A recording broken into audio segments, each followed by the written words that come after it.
खुलुमबाय। गोजोन फुंबिलिनि गासैबो बड'लेण्ड बुब्लिनि अनसायगिरिफोरखौ बरायग्रोबाय। दिनै 23 मे बृहस्पतिबारनि फानजामुथिखौ फरायथिनो लादों आं उदांस्रि मोसाहारिया।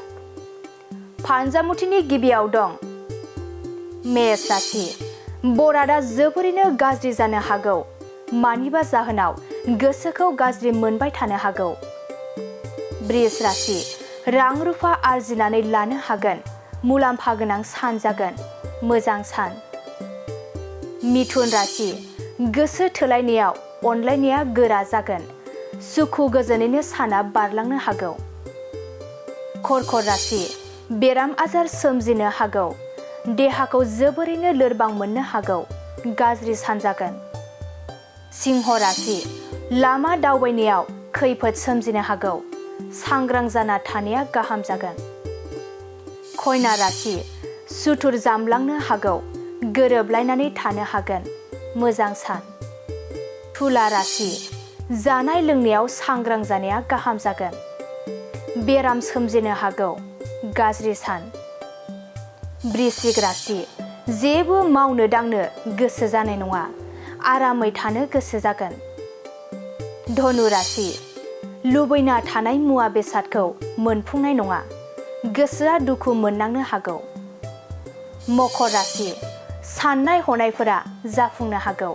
रंजा खुसियैनो साना बारलांनो हागौ। कुम्भ राशि।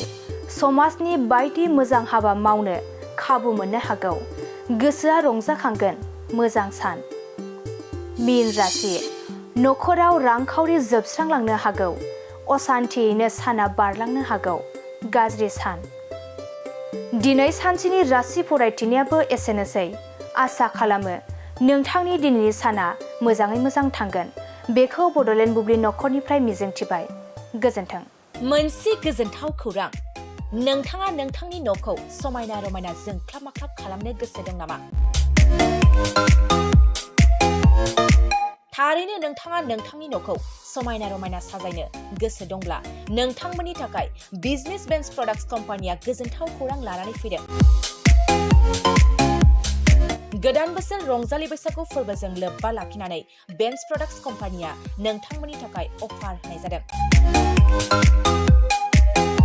चिरां जिल्ला बेंटल गेट 27 राजा लामानि एबा सिबिथाय लामानि साखाथियाव नोंथांनि न'खौ समायना रमायना खालामनो गोसो जानाय रायजो राजाफोरनि थाखाय बिजनेस बेन्स प्रडाक्ट्सआ लानानै फैदों गोजोनथाव खौरां। पलिग्रेनाइट, WPC एबा PVC, wooden flooring, wallpaper, steel roofing, soffit ceiling बायदि गाबनि न' साजायग्रा खम बेसेनावनो नोंथांमोना बायनानै लांफैनो हागोन।